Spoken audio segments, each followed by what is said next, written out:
Hai, Assalamualaikum warahmatullahi wabarakatuh dan salam sejahtera diucapkan kepada seluruh penonton Didik TV KPM. Anda bersama saya Aiman Sufian Azman pada hari ini dalam Sembang Didik. Apa khabar murid-murid sekalian? Apa khabar para penonton sekalian? Harap semua baik-baik belaka dan sihat-sihat belaka, dan ada kita tengok di rumah sana yang semangat dalam persiapan nak pergi ke sekolah. Biasanya kalau siap-siap nak pergi sekolah ni, apa yang akan menjadi tumpuan? Pastinya beg sekolah anda. Ada beg besar, ada beg kecil, ada beg roda dan macam-macam jenis beg yang kita ada untuk kita bawa ke sekolah. Sampai tahap adik-adik tu sampai sengit sebelah bawa beg sekolah. Sebab apa? Beratnya beg sekolah. Jadi pada hari ini kita nak membincangkan satu topik yang cukup menarik, ya, berkaitan dengan isu beg sekolah berat. Kita bawakan kepada anda orang yang sangat kita kenali dan sangat kita segani, iaitu kita bawa kepada anda pengarah bahagian pengurusan sekolah harian Kementerian Pendidikan Malaysia, iaitu Encik Zainal bin Abbas. Apa khabar Encik Zainal? Khabar baik Aiman, terima kasih menjemput saya ke sini pada hari ini. Terima kasih Encik Zainal. Saya biasa dengan Encik Zainal ni saya tengok di Kasih TV mengacarakan bola sepak. Okay. Tapi hari ini saya dapat duduk sebelah dengan Encik Zainal ni dalam satu topik yang cukup menarik. Mak-mak dekat rumah tu pun dah senyum dah. Sebab kita nak cerita pasal beg sekolah. Jadi kita nak ceritakan tentang inisiatif Kementerian Pendidikan Malaysia dalam menangani isu beg sekolah yang berat. Yang mana kita dapat lihat liputan baru-baru ini sering menyentuh tentang isu beg sekolah berat. Seolah-olah tiada jalan keluar bagi isu ini. Kita nak dengar apakah pandangan KPM berkaitan dengan isu beg sekolah ini. Betul tu Aiman. Mengenai isu beg berat ni sebenarnya pada setiap tahun dia macam bermusim. Kita akan dengar dibangkitkan mengenai isu beg berat. Kita ada musim durian, musim rambutan, musim isu beg berat ni pun sering berlaku. Walaupun telah terdapat pelbagai inisiatif yang dilaksanakan oleh KPM dalam melaksanakan langkah-langkah, mengambil langkah-langkah untuk mengatasi isu beg berat ni, tetapi apabila setiap tahun itu selalunya di awal sesi persekolahan tahun bermula, kita akan dengar mengenai isu beg berat ni dibangkitkan sekali lagi. Tapi sebenarnya di peringkat Kementerian Pendidikan Malaysia, kita sentiasa cakna mengenai perkara-perkara yang berlaku ini dan juga kebajikan murid-murid yang bersekolah di sekolah-sekolah Kementerian Pendidikan Malaysia. Bagi isu beg berat ini, sebenarnya yang pertama kita perlu faham tentang konsep apa yang dikatakan beg berat itu sebenarnya. Kalau kita lihat daripada literature dan kajian-kajian yang dilaksanakan, sebenarnya bagi seseorang kanak-kanak itu yang dikatakan berat apabila membawa satu bebanan, tidak kiralah beg sekolah ke, dia angkat sesuatu barang ke, yang dikatakan berat bergantung kepada yang pertama berat badan murid tersebut. Fizikal dia. Jadi kalau murid itu katakan berat dia 40 kg, berat yang sebaiknya dibawa oleh seseorang insan itu ataupun kanak-kanak itu seharusnya tidak lebih daripada 15% daripada berat badan dia. Jadi kalau tadi 40 kg berat badan dia, bermaksud maksimum yang sepatutnya dibawa tidak melebihi daripada 6 kg. Dan ada juga setengah kajian yang dilaksanakan menyatakan tak boleh lebih daripada 10% daripada berat badan. Jadi itu satu perkara yang sebenarnya kita perlu lihat bila kita cakap beg berat, pelajar terbeban. So we have to look whether sebenarnya berapa berat individu tersebut. Dia berbeza antara individu. Berat bagi saya mungkin tak berat bagi Aiman. Betul. Sebab Aiman masih muda.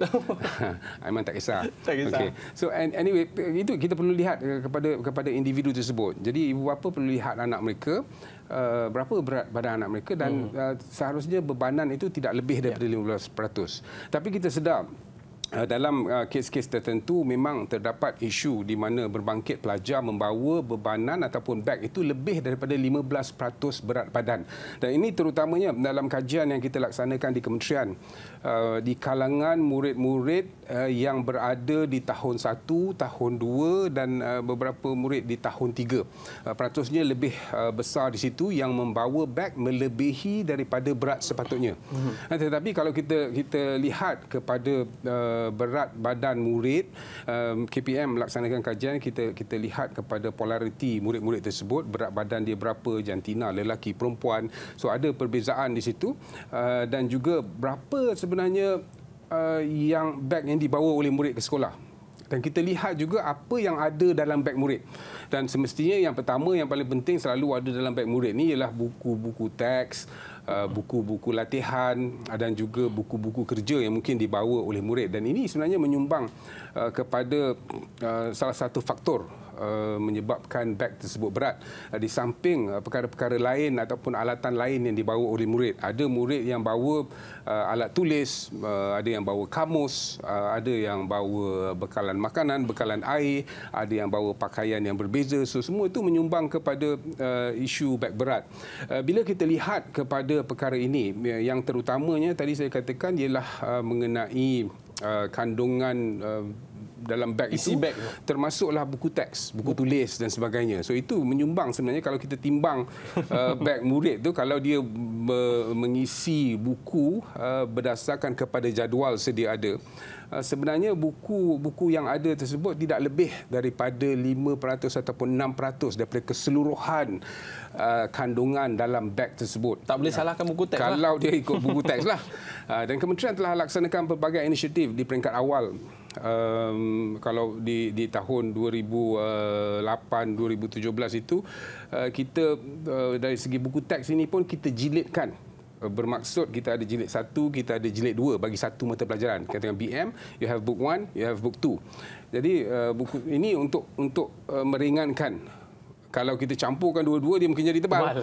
Tapi bila kita bagikan kepada dua, dan pelajar hanya bawa yang akan digunakan, chapter ataupun bab yang akan diajar oleh guru dalam kelas. Jadi ini salah satu inisiatif untuk meringankan lagi beg murid. Tapi dalam keadaan semasa masih lagi diperkatakan tentang isu beg berat ini, maka kementerian pada ketika ini telah melaksanakan inisiatif-inisiatif yang terkini yang kita harap dapat membantu untuk meringankan beg murid. Dan inisiatif utama semestinya yang kita akan bincangkan nanti ialah tentang pembekalan loker-loker di sekolah dalam usaha kita untuk menangani isu beg berat di kalangan murid.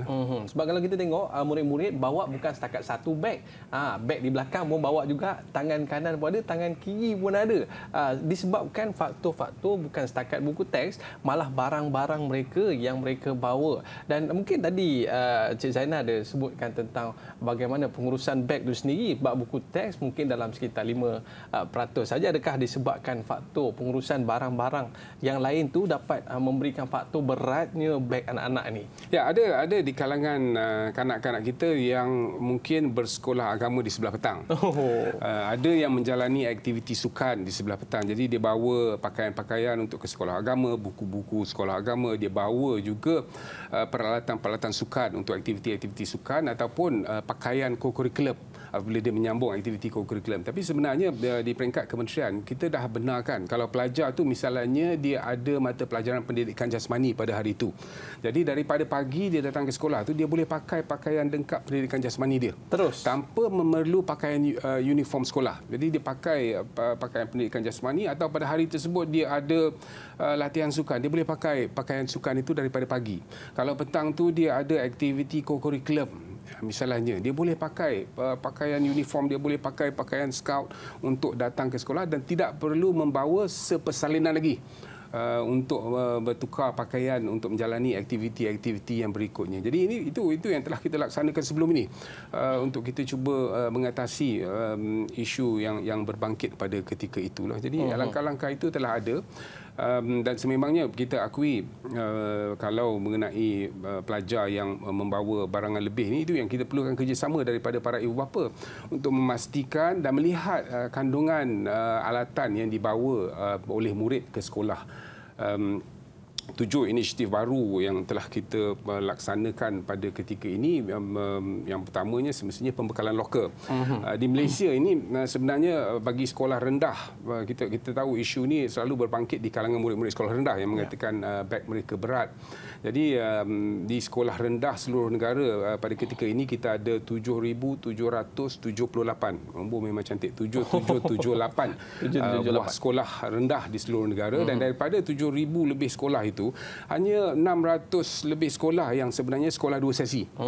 Jadi bila sekolah 2 sesi ni bermaksud kita ada pelajar di waktu sesi pagi dan kita ada pelajar di sesi petang. Ini isu berat tentang sesi pagi dan sesi petang. Kita simpan dulu boleh? Okey, boleh. Baik, para penonton mesti nak tahu. Sebab kalau kita sebut pasal lokal, satu sesi mungkin tak jadi masalah. 2 sesi mungkin jadi masalah. Barang hilang dan sebagainya. Baik, kita nak jawab selepas ini. Para penonton jangan ke mana-mana. Kembali selepas ini Sembang Didik.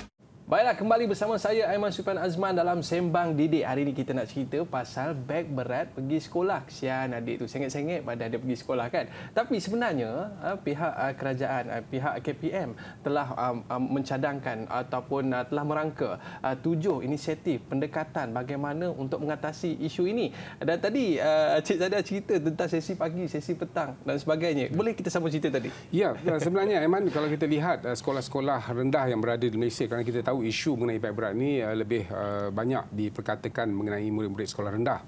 Jadi di sekolah-sekolah kita ada 7,778 tadi buah sekolah. Bagi sekolah-sekolah satu sesi ini, di mana majoritinya adalah sekolah satu sesi, murid sebenarnya boleh menyimpan buku-buku teks, buku latihan mereka di sekolah. Dia boleh letak bawah meja kerana sebelah petang tak ada orang gunakan kelas tersebut. Jadi boleh disimpan di sekolah. Manakala bagi sekolah 2 sesi, kita ada lebih 600 buah sekolah 2 sesi ini. Apa yang akan dilaksanakan oleh KPM ialah kita akan membekalkan loker. Jadi pelajar-pelajar di sesi yang pertama atau sesi kedua itu penyusunan oleh sekolah, mereka boleh menyimpan buku-buku itu di sekolah tanpa perlu membawa balik ke rumah dan membawa kembali ke sekolah. Jadi dia hanya bawa yang diperlukan untuk di rumah. Jadi itu merupakan salah satu inisiatif kita dalam usaha untuk meringankan beg yang dibawa oleh murid. Dan kalau kita lihat dalam fasa pertama pelaksanaan ini, kita ada 2 fasa kesemuanya. Dalam fasa pertama ini kita akan membekalkan loker kepada lebih 600 buah sekolah, 626 buah sekolah. Wow. Secara tepat, secara keseluruhannya akan kita bekalkan loker yang melibatkan 249,646 buah loker di 626 buah sekolah ini. Jadi loker-loker ini sebenarnya kita bekalkan untuk penggunaan murid-murid di tahun 1 dan di tahun 2 terlebih dahulu. Jadi untuk fasa pertama ni. Dan sekarang ini sebenarnya dalam proses oleh pembekal-pembekal kita untuk memasang loker-loker tersebut, dan kita jangkakan penghujung bulan Oktober ini akan selesai pemasangan 649,000 buah loker tersebut di kesemua sekolah-sekolah fasa 1 ini. Awal tadi saya menyatakan bila kita laksanakan kajian tentang murid yang membawa beg yang melebihi daripada 15% berat badan mereka ataupun 10% berat badan mereka, rata-rata adalah dari kalangan murid di tahun 1 dan di tahun 2. Sebab itu fasa pertama ni kita nak gerakkan terlebih dahulu, kita nak ringankan beban terlebih dahulu bagi murid-murid yang berada di tahun 1 dan di tahun 2. Badan masih kecil lagi. Badan masih kecil. Jadi di tahun, bagi murid-murid tahun 3, 4, 5 dan 6 itu, kajian kita menunjukkan bahawa kadar beg yang dibawa oleh mereka itu atau berat beg itu sebenarnya lebih rendah daripada 15% ataupun 10% yang dicadangkan itu. Sebab itu pelaksanaannya ataupun pembekalan loker kepada sekolah-sekolah bagi kegunaan murid tahun 3, 4, 5 dan 6 ini akan kita laksanakan dalam fasa 2 pada tahun 2023 nanti. Jadi secara berfasa, fasa pertama ini akan melibatkan khas untuk murid-murid tahun 1 dan tahun 2. Mungkin sebab faktor anak sulung kot, baru hantar tahun 1 begitu Cik Zainal. Ya, selalu yang sebegitu. Tapi kita perlu itu, saya katakan kita perlukan kerjasama dari ibu bapa untuk juga melihat kepada kandungan beg anak-anak mereka untuk memastikan bahawa kandungan itu bertepatan dengan jadual waktu. Sebab setiap pelajar dan setiap kelas itu ada jadual waktu.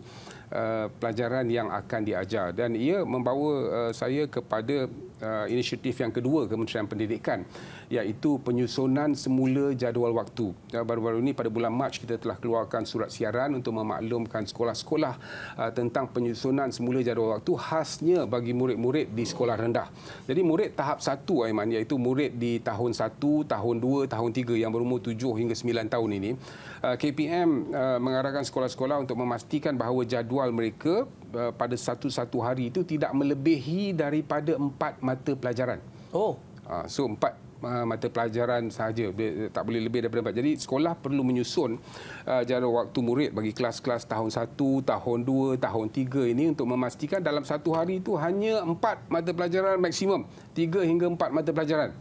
Manakala bagi murid-murid di tahap 2, murid tahun 4, 5 dan 6 yang berumur 10, 11 dan 12 ini, jadual mereka boleh lebih sedikit, antara 5 hingga 6 mata pelajaran dalam sehari. Jadi kenapa kita susun ni Aiman? Sebab kita dapati bahawa murid sebenarnya terdapat sekumpulan yang besar juga yang membawa hampir ke semua buku. Dia tak tengok jadual. Dia tak tengok jadual, jadi dia bawa buku teks yang ada dan dia bawa semuanya tanpa melihat kepada jadual waktu, melihat kepada keperluan mata pelajaran yang akan dipelajari. Jadi kita telah mengingatkan sekolah-sekolah bahawa penyusunan itu perlu dilaksanakan supaya dalam satu-satu hari itu hanya 4 buku yang dibawa oleh murid, 4 buku teks lah, yang dibawa oleh murid ke sekolah. Saya juga ada menyatakan di awal tadi, antara inisiatif kita untuk meringankan buku teks itu sendiri bagi satu-satu mata pelajaran.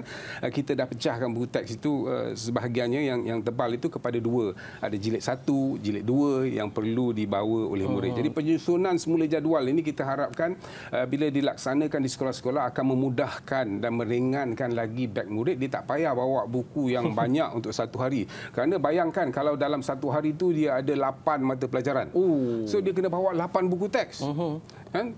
Jadi bila kita ringankan kepada separuh, kita kata hanya 4 maksimum yang dibawa oleh murid, dan itu secara automatik akan meringankan beban mereka kepada hanya separuh daripada berat yang dahulunya dibawa oleh murid dalam beg mereka. Jadi itu yang pertama, penyusunan semula jadual waktu. Dan untuk guru-guru, pihak pentadbir sekolah jika mempunyai masalah menyusun semula jadual waktu ini, boleh menghubungi pejabat pendidikan daerah, boleh menghubungi pihak Jabatan Pendidikan Negeri, dan juga ataupun boleh menghubungi kementerian sendiri untuk mendapatkan rujukan. Dan kita boleh turun dan bimbing sekolah mengenai kaedah penyusunan jadual waktu ini supaya ia boleh dilaksanakan dengan mengikut kepada hasrat tadilah, tidak lebih daripada 4 mata pelajaran untuk murid di tahap 1 tadi, 7, 8, 9 tahun. Tapi bagaimana dengan buku latihannya, buku kerjanya dan buku aktiviti itu? Ya, itu yang ketiga. Inisiatif ketiga kita, bila kita lihat kepada buku teks itu, ada juga yang digunakan oleh murid ialah buku kerja. Buku kerja ataupun workbook yang sering digunakan oleh murid. Jadi sebenarnya buku kerja ni dia bukan sesuatu yang diwajibkan oleh KPM. Namun di peringkat kita, bila kita menyediakan buku teks, ada setengah mata pelajaran yang mempunyai buku kerja, dilampirkan dengan buku kerja. Jadi hanya buku kerja yang dibekalkan oleh KPM sahaja sebenarnya dibenarkan untuk dibawa ke sekolah. Jadi buku-buku kerja lain, terbitan-terbitan swasta yang kerap digunakan oleh murid sebenarnya, ataupun digunakan oleh guru-guru ataupun dibeli oleh ibu bapa untuk membantu murid, tidak perlu dibawa ke sekolah. Dan itu sebenarnya yang berlaku bila kita dapati kita pergi ke seluruh negara. In fact, yang berhormat Menteri Pendidikan sendiri pergi ke seluruh negara, kita tengok beg murid dengan izin kita minta kebenaran dia, kita tengok apa yang ada dalam beg dia. So memang ada murid yang memang bawa ke semua buku teks yang ada, yang diterima dalam skim bantuan buku teks itu. Ada yang bawa memang 7 hingga 8 buku teks. Ada yang bawa buku kerja yang tak ada pun sebenarnya dalam silibus Kementerian Pendidikan, tapi mungkin dibeli untuk membantu murid dalam menguasai mata pelajaran tertentu lah. Jadi sebenarnya itu tiada keperluan. KPM menyediakan buku-buku kerja khas untuk mata pelajaran tertentu yang itu saja dibenarkan dibawa ke sekolah. Namun begitu Aiman, dia bergantung kepada guru yang mengajar. Jadi guru sebenarnya perlu memaklumkan kepada murid jika memerlukan atau jika murid perlu membawa buku kerja tersebut. Jika tak perlu, dan buku itu boleh ditinggalkan. Tapi isu itu sekarang ni kita dah cuba selesaikan dengan isu kedua ini, inisiatif kedua bila kita susun semula jadual waktu, disokong pula dengan penyediaan locker di sekolah-sekolah. Jadi buku tu boleh diletakkan di sekolah. Jika perlu, dan boleh pergi ke locker dan ambil buku tersebut untuk digunakan. Saya rasa semakin ringan dah beg tu. Bila Encik Zainal bagi cadangan seperti itu. Kita dalam musim pandemik, kita dah pergi beralih kepada pendigitalan. Jadi kita nak dengar sejauh mana pihak KPM memikirkan tentang pendigitalan buku-buku ini. Ya, sebelum saya cerita pasal digital, buku-buku digital ni, saya sentuh sedikit mengenai buku latihan. Tadi kita cakap mengenai buku teks, kita cakap mengenai buku kerja. Satu lagi dalam beg murid ini ialah buku latihan. Kita dapati sebenarnya ada mata pelajaran tertentu yang mempunyai lebih daripada satu buku latihan. Ada mata pelajaran tertentu yang mempunyai 4-5 buku latihan. Kalau belajar bahasa Inggeris ataupun bahasa Melayu, kita ada buku karangan, kita ada buku untuk vocabulary, kemudian ada satu lagi buku untuk membuat latihan. Jadi ada yang mempunyai 3, 4, ada yang mempunyai 5 buku pada satu semester. Dan pelajar ni dia bawa semua buku. Kalau hari itu ada mata pelajaran BM, tadi kita dah ringankan, kita dah ada jilid 1, jilid 2. Kan? Kita dah ringankan, tak payah perlu bawa buku kerja kerana hari ini tak buat buku kerja. Tapi buku tulis dia bawa 6. So itu sebenarnya menambahkan berat.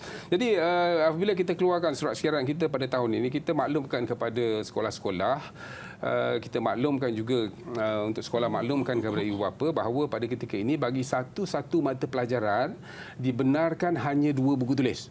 2 saja? Ya, 2 buku tulis. Jadi segala latihan yang dilaksanakan oleh murid itu dibuat dalam buku tulis pertama.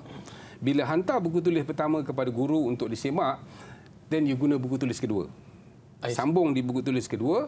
Bila hantar kepada guru untuk semak, buku tulis pertama digunakan. Jadi hanya 2 buku tulis. Dan buku tulis juga dia sebenarnya kita lihat dia mempunyai kandungan muka surat. Ada buku tulis yang kandungan muka surat 60. Ada buku tulis yang kandungan muka surat 80. Ada buku tulis kandungan muka surat 100. Ada buku tulis kandungan muka surat 120. Ada buku tulis banyaklah ya. Berjela-jela. Jadi dalam usaha ini kita juga memastikan kita keluarkan garis panduan bahawa dalam pembelian buku tulis ini kita tak benarkan lebih daripada 80 muka surat. So gunakan dahulu buku tulis tersebut. Yang pertama, buku tulis 1, hantar kepada guru, gunakan buku tulis 2. Jadi tak perlu beli buku latihan yang lebih daripada 80 muka surat. Bila dah habis 80 muka surat dalam buku pertama, barulah ada keperluan you beli buku tulis yang ketiga. Jadi jangan lebih daripada 2 dan pastikan buku latihan itu tidak lebih daripada 80 muka surat. Dosa inisiatif dah makin ringan kan, Bek? Makin ringan. Tadi kita dah kurangkan buku teks, 4 mata pelajaran. Kita tak bagi penggunaan buku kerja selain daripada yang dibekalkan oleh KPM. Buku tulis pun kita dah kurangkan dan hanya penggunaan 2 buku tulis dengan kurang daripada 80 muka surat. Dan ini membawa saya kepada inisiatif keempat yang dilaksanakan oleh KPM. Apa yang ditanya oleh Aiman tadi mengenai digitalisasi. Sebenarnya Kementerian Pendidikan telah pun melancarkan kita punya Pelantar Delima. Ya, dalam Pelantar Delima ni sebenarnya usaha untuk pendigitalan buku teks ni telah berlaku lama. Dalam Pelantar Delima ni sebenarnya kita ada lebih 692 judul ataupun buku mata pelajaran yang telah ada pada ketika ini di Pelantar Delima dan boleh diakses oleh murid pada bila-bila masa. Dan bukan saja murid, ibu bapa pun sebenarnya ada kod ID untuk memasuki Pelantar Delima ini dan mendapat akses kepada buku-buku teks yang telah pun didigitalkan ini. Jadi di dalam Delima ini baru-baru ini tahun ini kita lancarkan juga Delima 2.0. Delima 2.0 ini dia lebih interaktif dengan pengguna-pengguna. Jadi di Pelantar ini sebenarnya ibu bapa juga boleh akses selain daripada buku-buku teks yang ada, kita juga ada pelbagai kaedah-kaedah pembelajaran PDP yang dimuat naik dalam Pelantar Delima dan boleh juga diakses. Jadi kalau murid belajar mengenai bab fotosintesis di sekolah, misalnya diajar oleh guru, buku teks ditinggalkan di sekolah, dia boleh akses kepada Pelantar Delima tadi. Dia boleh lihat kepada bab fotosintesis dan membaca di sana. Kalau tak faham, boleh akses kepada digital video yang ada di sana dan lihat kaedah-kaedah pengajaran oleh guru mengenai bab fotosintesis tadi. Ya? So, peluang itu ada untuk murid sebenarnya mempelbagaikan kaedah pembelajaran mereka. Dan lebih daripada itu, kalau kita lihat pada tahun lepas bila kita lancarkan inisiatif Didik TV, kita ada pelbagai program yang dilaksanakan oleh guru-guru yang cemerlang, kita bawakan ke Didik TV, kita siarkan secara langsung di stesen televisyen anda, kita bawa guru ke rumah. Wow. Untuk mengajar, dan bahan-bahan ini sebenarnya boleh diakses juga daripada pelantar Delima tadi, selain daripada boleh diakses melalui YouTube dan sebagainya. Jadi ada pelbagai kaedah untuk murid belajar selain daripada kebergantungan kepada buku teks fizikal yang ada disediakan pada ketika tadi ini. Encik Zainal sebut pendekatan PDP. Mungkin ini salah satu inisiatif yang menarik juga. Ya, bila kita kata mengenai PDP pada ketika ini, kita tahu 2 tahun kebelakangan ini negara dan seluruh dunia dilanda oleh pandemik COVID-19. Dan sebenarnya Aiman, ini membantu kita untuk fast track kita punya program digitalisasi pembelajaran secara dalam talian dan juga kaedah-kaedah lain pembelajaran. Dalam tempoh pandemik itu ada blessingnya, ada rahmatnya. Dia mempercepatkan transformasi pendidikan yang dilaksanakan oleh Kementerian Pendidikan. Jadi pendigitalan itu satu, dengan buku-buku teks, bahan-bahan pengajaran dan sebagainya. Juga guru-guru dalam tempoh 2 tahun ini sebenarnya telah melaksanakan pelbagai kaedah untuk mengajar murid selain daripada apa yang biasa tradisional dilakukan oleh murid-murid ataupun oleh guru yang mengajar murid dalam kelas. Jadi dalam situasi biasa, kita guru masuk ke kelas, di hadapannya ada murid yang duduk dalam barisan atau duduk secara berkumpulan, guru mengajar menggunakan, kalau dulu papan hitam. Now you have whiteboard dan sebagainya. Tapi sekarang ini kaedah pembelajaran itu menjadi pelbagai. Melalui atau semasa pandemik itu kita melaksanakan PDPR. Jadi guru mempelbagaikan kaedah pembelajaran selain daripada penggunaan buku teks. Jadi kebergantungan kepada buku teks itu dah berbeza. Kalau kita lihat rancangan-rancangan yang diterbitkan waktu kita siarkan di Didik TV, guru-guru datang dengan pelbagai kit pengajaran. Ada yang nak cerita mengenai persiapan makanan. Tapi sebelum cerita pasal persiapan makanan, dicerita mengenai jaga kebersihan, macam mana nak pastikan keselamatan penjagaan makanan tersebut supaya dia menepati piawaian sebelum cerita pasal nak sediakan makanan. So, banyak inisiatif yang sebenarnya dilaksanakan oleh guru-guru, dan sewaktu kita menyambut bulan kemerdekaan pada bulan lepas dan bulan September ini, salah satu inisiatif yang dilaksanakan oleh KPM ialah kita buat PDP Pitching. PDP Pitching ini ialah di mana guru-guru di seluruh negara. Kita ada hari terbuka PPD pada ketika itu, pada 27-28 tak silap saya, hari bulan Ogos kita adakan hari terbuka PPD. Dan dalam tempoh itu kita adakan pertandingan di mana guru-guru ni boleh datang ke sekolah, datang ke PPD, pejabat pendidikan daerah mereka, dan menunjukkan apa inovatif pembelajaran yang telah mereka cipta. Selain daripada pembelajaran secara tradisional, guru berhadapan dengan murid dan memberikan maklumat mengenai sesuatu mata pelajaran. So guru-guru ni datang, dan sambutan cukup menggalakkan daripada guru-guru. Kita ada 142 PPD itu memang penuh guru-guru datang dengan inovatif mereka, kaedah pengajaran terkini yang mereka gunakan.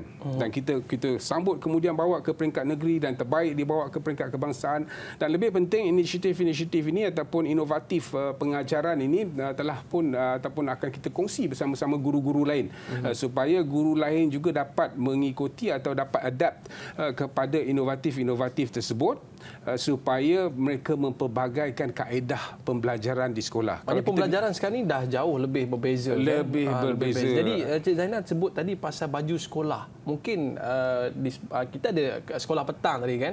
Jadi mungkin ada ke perbincangan dengan JAKIM tentang hal ini? Sedikit daripada Cik Zainal. Ya, itu inisiatif kita yang ketujuh, Aiman, di mana kita memahami bahawa terdapat sekumpulan besar murid-murid kita yang beragama Islam pergi ke ke kelas-kelas kafar pada waktu petang. Jadi kadang-kadang mereka bawa pakaian yang berbeza kerana kelas kafar ni uniform dia berbeza. Jadi apa langkah yang kita laksanakan bersama pihak JAKIM ialah kita telah laksanakan perbincangan untuk melihat kepada pemakaian uniform sekolah kelas-kelas kafar ini.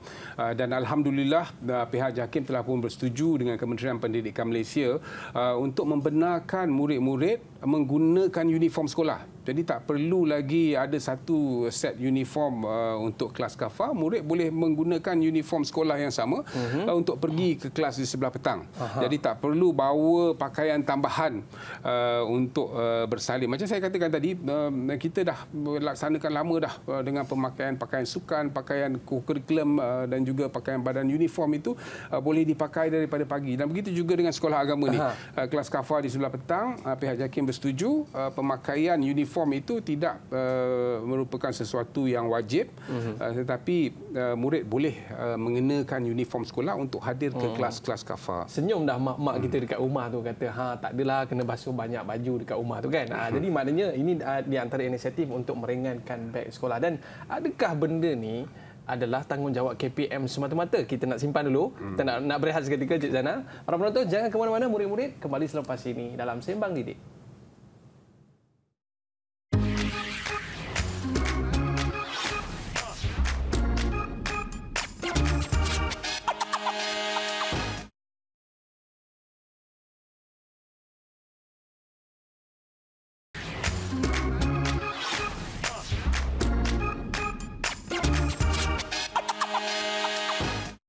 Baiklah, kembali bersama saya Aiman Sufian Azman dalam Sembang Didik. Pada hari ini membincangkan tentang beratnya beg sekolah anak-anak kita pergi sekolah tu kan.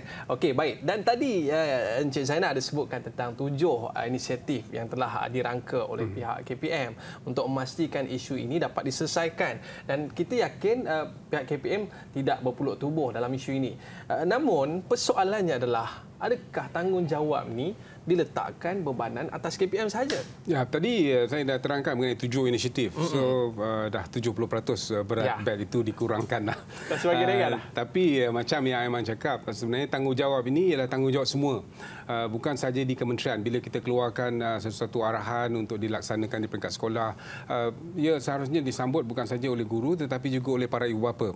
Kalau kita lihat kepada peranan ibu bapa itu sendiri, semuanya bermula di rumah dengan pemilihan beg. Anak nak pergi sekolah, beg yang macam mana yang kita nak beli untuk anak kita. Jadi yang pertama, beg itu perlu sesuai dengan tubuh badan anak kita.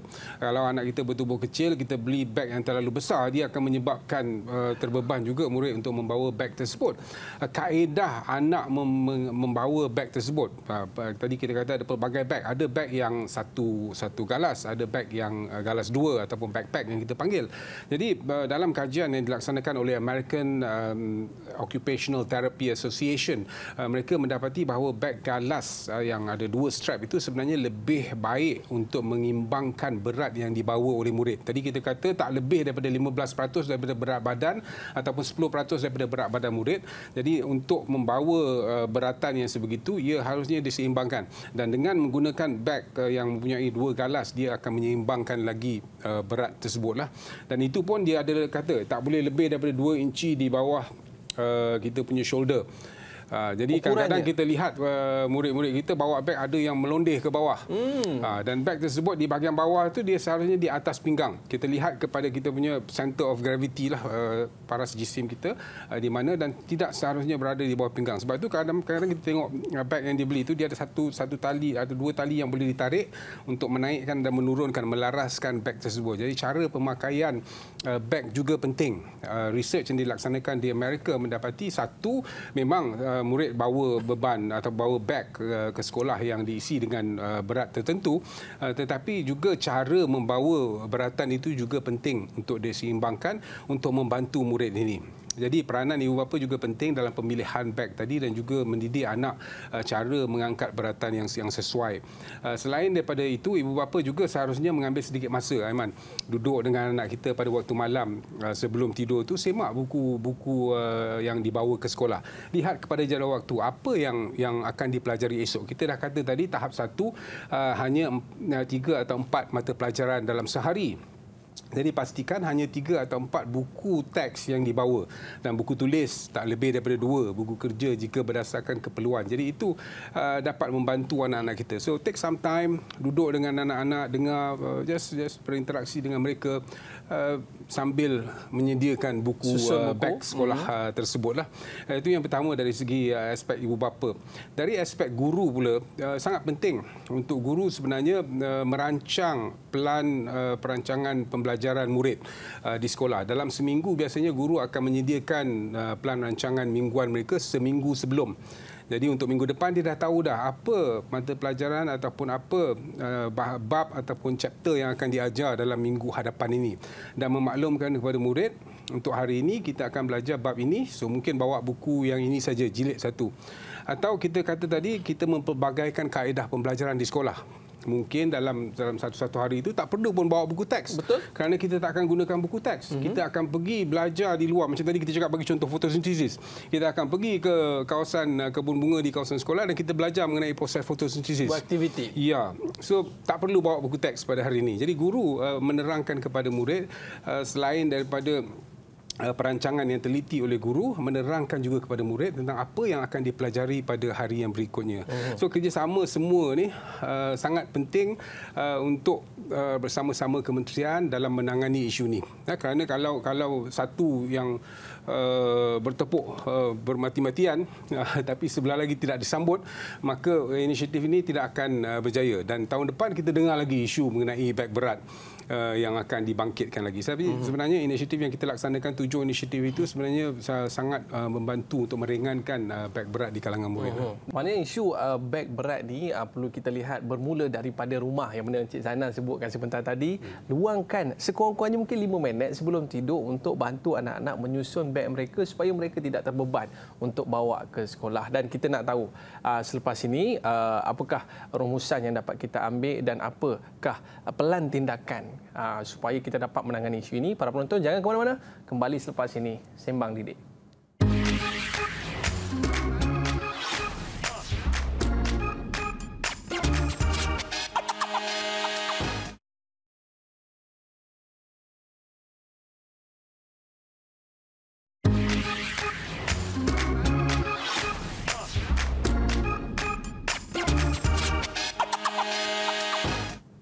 Baiklah, kembali bersama saya Aiman Sufian Azman dalam Sembang Didik. Bila sebut pasal beg sekolah berat ni, mak ayah mesti garuk kepala ni. Nak beli beg macam mana pula selepas ini kan? Jadi apa yang kita bicarakan tentang ibu bapa? Pasti di sekolah ada PIBG, iaitu satu badan yang mana dikawal selia oleh ibu bapa itu sendiri, dan setiap aduan ataupun cadangan diberikan oleh ibu bapa itu sendiri. Dan saya yakin sudah pastinya PIBG membincangkan tentang isu beg berat ini. Mungkin ada apa-apa inisiatif yang dibawa oleh pihak PIBG untuk berganding bahu bersama dengan KPM untuk menangani isu ini. Ya, semestinya Aiman, sebelum kita melaksanakan inisiatif-inisiatif yang kita cadangkan itu, perbincangan dilakukan sentiasa sebenarnya dilakukan di peringkat sekolah. Kerana pada setiap tahun di sekolah itu kita ada mesyuarat PIBG, dan pada ketika itu guru, pentadbir sekolah bersama ibu bapa akan duduk bersama membincangkan tentang program-program yang akan dilaksanakan di sekolah, inisiatif yang boleh diambil untuk membantu pihak sekolah. Jadi penglibatan ibu bapa dan juga pihak komuniti sebenarnya sangat penting dalam membantu sekolah menangani isu-isu. Bila kita cakap mengenai beg berat ni, satu yang mungkin boleh kita nyatakan tentang penyusunan bilik darjah. Untuk murid-murid di tahap 1 ataupun murid-murid di tahun 1 ini, selalunya bilik darjahnya bukanlah di tingkat 3 kan, mungkin di tingkat yang lebih rendah, sama ada di tingkat 1 ataupun di ground floor itu bilik darjah mereka, supaya mereka tidak perlu memanjat tangga yang terlalu tinggi. So perbincangan itu boleh selalu dilaksanakan di peringkat sekolah bersama pentadbir dan juga ibu bapa untuk mencari jalan penyelesaian kepada isu ini. Kita lihat juga terdapat beberapa PIBG yang mengambil inisiatif di mana mereka menyediakan loker untuk disewa oleh pelajar. Jadi mereka engage dengan kontraktor, sediakan loker untuk kemudahan murid-murid menyewa loker-loker tersebut. Tapi dengan inisiatif yang dilaksanakan oleh kementerian ini, kerajaan mengambil tanggungjawab pihak Kementerian Pendidikan Malaysia mengambil tanggungjawab. Kita sediakan loker untuk murid-murid sekolah dan sebagaimana saya nyatakan awal tadi, kita ada fasa pertama, fasa kedua. Kita berikan keutamaan kepada murid-murid di tahap 1, khasnya murid-murid tahun 1 dan tahun 2 dalam fasa pertama ini, supaya mereka dapat menggunakan kemudahan loker itu. Jadi buku yang banyak itu sebenarnya tidak perlu dibawa ke sekolah. Tadi kita dah kurangkan jadual dalam sehari. Yang lain-lain buku itu sama ada boleh ditinggalkan di rumah ataupun ditempatkan di dalam loker. Jadi automatically beg tersebut akan menjadi lebih ringan untuk digunakan oleh murid. Selain itu, kita juga ada guru-guru yang sebenarnya sangat kreatif dan mengambil pelbagai langkah, pelbagai inisiatif untuk membantu murid-murid dalam kelas. Contohnya ada seorang cikgu Faizal, tempoh hari saya bersama beliau dalam Wanita Hari ini. Inisiatif beliau menyediakan kotak dalam bilik darjah. Jadi disediakan kotak, murid-murid letak buku-buku dalam kotak di sisi. Jadi bila ada keperluan, dia hanya pusing dan ambil. Dan buku-buku ini disimpan dalam kotak dan boleh digunakan dari semasa ke semasa oleh pihak murid dan tidak perlu dibawa pulang ke rumah dan dibawa kembali ke sekolah untuk mengikuti pembelajaran pada hari berikutnya. Ada cikgu yang menyediakan beg besar untuk murid-murid letak buku di dalam sana. Jadi inisiatif ini sentiasa berterusan. Dan di peringkat kementerian, kita juga lihat kepada kaedah-kaedah sebagaimana 7 inisiatif yang kita laksanakan tadi untuk menambah baik kepada langkah-langkah yang diambil untuk membantu meringankan beban murid membawa beg yang berat itu. Jadi inisiatif yang kita rangka itu adalah sejajar dengan apa hasrat yang diinginkan oleh para ibu bapa di luar sana lah. Dengan apa yang dilakukan oleh pihak KPM ini dan disambut baik oleh PIBG itu sendiri dalam mengharmonikan inisiatif yang telah digariskan sebentar tadi. Jadi kita nak tahu jugalah, ya, mungkin besar harapan pihak KPM terhadap isu yang cuba kita bicarakan pada hari ini. Ada tak mungkin sedikit harapan Cik Zainal khususnya terhadap semua inisiatif yang telah dibuat dalam menangani isu ini? Yang pertama, Aiman, dari aspek pelaksanaannya, kita harap di peringkat sekolah itu para guru dan juga pentadbir sekolah bersama-sama pihak PPD, JPN dan in fact kita di kementerian akan sentiasa memantau kepada pelaksanaan inisiatif yang kita telah perkenalkan ini. Dari segi penyusunan jadual waktu misalnya, kita akan pastikan bahawa PPD di peringkat PPD memantau juga jadual waktu yang diberikan kepada murid. Setiap tahun kita tahu di awal tahun sekolah akan keluarkan satu senarai buku tulis yang perlu dibeli. Kena beli dekat koperasi ataupun kedai buku, ada senarai buku tulis. Itu pun kita akan pantau, pastikan bahawa ia bertepatan dengan inisiatif kita yang mana kita kata hanya 2 buku tulis satu mata pelajaran, buku tulis yang tidak lebih daripada 80 muka surat, penggunaan buku kerja. Jadi pemantauan bersama oleh pihak JPN dan juga PPD bersama pihak sekolah dapat sebenarnya memastikan bahawa inisiatif ini dapat dilaksanakan dengan baik. Juga sebagaimana yang saya katakan tadi, ibu bapa juga turut memainkan peranan yang sangat penting bagi memastikan inisiatif ini dapat dilaksanakan dengan baik. Dan saya rasa sesi-sesi libat urus terutamanya dalam masyarakat PIBG harus dilaksanakan oleh pihak sekolah untuk menerangkan kepada ibu bapa supaya inisiatif yang kita laksanakan itu dapat disambut dan diterima bersama bagi memastikan bahawa isu yang selama ini diperkatakan dapat kita atasi dengan baik. Dan apa yang ingin kementerian nyatakan yang terutamanya ialah untuk para ibu bapa dan juga masyarakat untuk memberikan kepercayaan kepada Kementerian Pendidikan Malaysia. Kita tidak berdiam diri. Bagi kebajikan murid misalnya, kita sentiasa meletakkan sebagai keutamaan di kementerian untuk kita melihat kepada kebajikan murid yang berada di sekolah. Termasuklah isu bagi menangani isu beg berat ini. Langkah-langkah yang kita ambil itu sentiasa untuk memberi keselesaan kepada murid apabila mereka berada di sekolah. Pada tahun ini kita lancarkan elemen sekolahku sejahtera. Di mana dalam konsep sekolahku sejahtera itu ada 14 elemen sejahtera itu.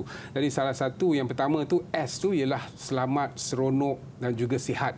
Jadi yang penting bila kita wujudkan satu situasi, satu environment yang kondusif untuk murid berada di sekolah, ia akan menjadikan pengalaman belajar itu lebih menyeronokkan kepada murid. Dan itu yang perlu difahami oleh masyarakat untuk kita bersama-sama. Saya pasti ramai yang telah dengar it takes a village to raise a child. Kita perlukan kerjasama semua dan yang penting macam mana yang saya nyatakan, give us the trust, berikan kepercayaan kepada Kementerian Pendidikan Malaysia. Kita akan sentiasa berusaha untuk memastikan bahawa murid-murid anak-anak anda selesa dan seronok berada di sekolah bagi mentelaah mata pelajaran yang disampaikan. Jadi ibu bapa di rumah sana boleh tarik nafas lega sebab banyak inisiatif yang boleh digunakan, di antaranya disediakan loker di sekolah dan juga penggunaan beg yang sesuai mengikut kilogram yang sesuai untuk badan anak-anak dan memastikan ada masa dan ruang untuk menyusun jadual kepada anak-anak. Jadi kita gunakan inisiatif ini sebaik mungkin supaya tak adalah anak-anak kita komplain sakit pinggang lah, kan?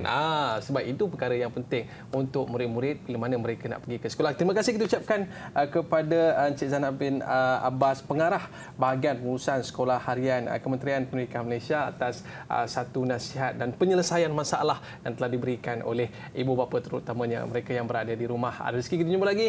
Assalamualaikum warahmatullahi wabarakatuh. Sembang Didik. Terima kasih.